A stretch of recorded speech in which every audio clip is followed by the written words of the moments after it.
Waalaikumsalam warahmatullahi wabarakatuh. Kembali lagi bersama Ana Raihana dalam acara Ramadanku. Ramadan bersama Kuhas. Kali ini kita bersama Abah. Ya. Assalamualaikum Abah. Waalaikumsalam warahmatullahi wabarakatuh, Ananda Apa Hana. kabarnya Abah? Sehat, alhamdulillah Ananda. Alhamdulillah sehat ya Abah. Ada beberapa pertanyaan ya Abah yang ingin Ana sampaikan dari Silakan, sahabat Ananda. Kuhas. Pertanyaan pertama. Abah, saya sering merasa takut setelah berbuat dosa, takut wafat dalam keadaan buruk. Oh, naudzubillah. Makanya saya sering sholat tobat. Setelah mandi tobat, tapi sholatnya saya lakukan setiap setelah membuat kehilafan atau salah. Ya. Masalahnya saya kadang sholat tobat berbarengan di waktu yang katanya tidak boleh melaksanakan sholat habis subuh atau asar. Jadi, gimana tata cara sholat tobat waktu dan sholat tobat yang baik dan benar seharusnya, Abah? Baik, Ananda Hana.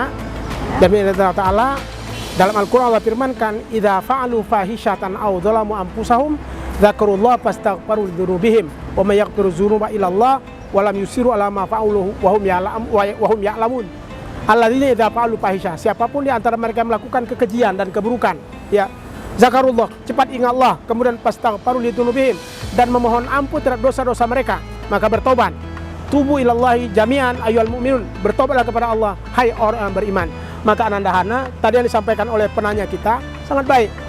Taubat bagus, cuman eloknya taubat memang dalam hukum fikih tidak ada waktunya, kapanpun bisa kita laksanakan, kecuali waktu-waktu yang haram. Yang disebutkan setelah sholat subuh dan juga setelah sholat asar.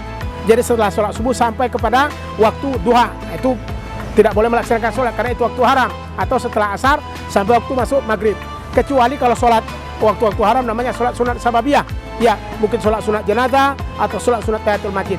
Tapi sholat sunat taubat eloknya dilakukan tidak mesti pada waktu kita berdosa. Ya, karena kan dosa kita mungkin barangkali kalau kita mau langsung istighfar saja dulu.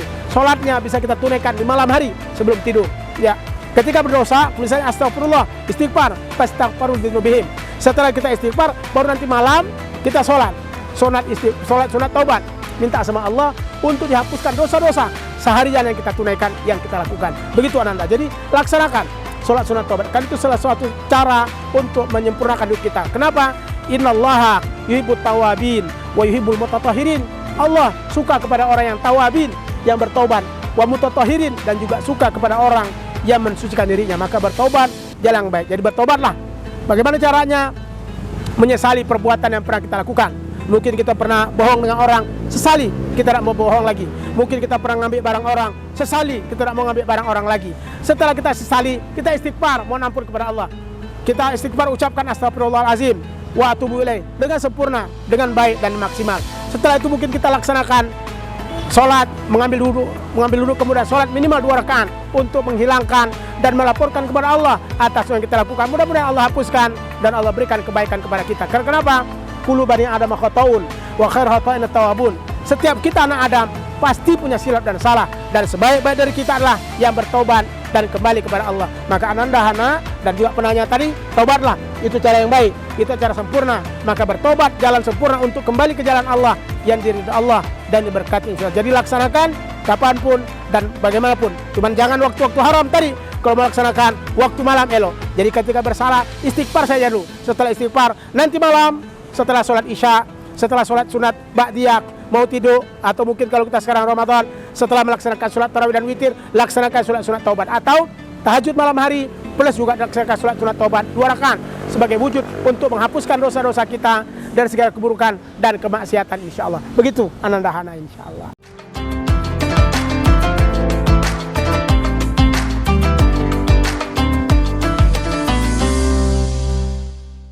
Ana lanjut ke pertanyaan Silakan, kedua, Ananda. Apa hukum memberi makan pekerja bangunan yang bekerja di rumah kita saat bulan puasa, Abah? Ya, ketika mereka kerja, masyakkah itu artinya kesulitan Ananda, ya. Dan itu memang sesuatu yang tidak bisa tidak, apalagi dia kerja sangat berat, ya, kerja sangat khawatir, karena kalau dia tidak kerja mungkin dia tidak dapat uang dan dia tidak bisa memberikan makan ke anak-anaknya. Orang model ini kata ulama, karena dia termasuk orang yang kerja keras, kerja yang sangat berat, maka dia boleh tidak puasa, diulang di lain hari. Namun kalau sanggup, eloklah puasa. Kita kasih dia makan sebagai seorang, kita adalah yang memiliki rumah, kita fasilitasi, bukan salah kita, karena kita memberikan kebaikan kepadanya, karena dia memang dalam keadaan uzur.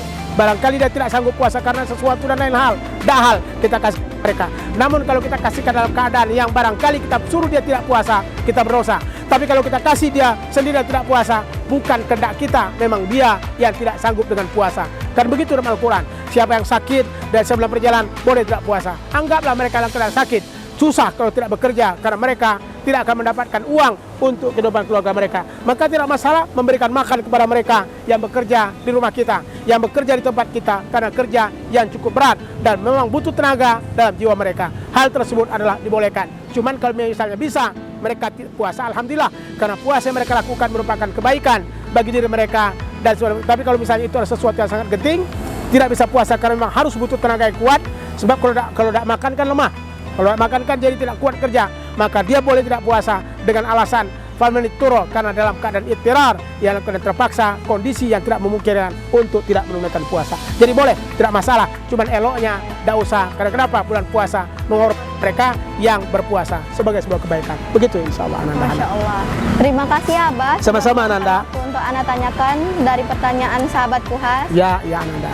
Nah, bagi ayah bunda atau teman-teman yang ingin menanyakan permasalahan-permasalahan seputar Ramadan, silakan hubungi kontak di bawah ya.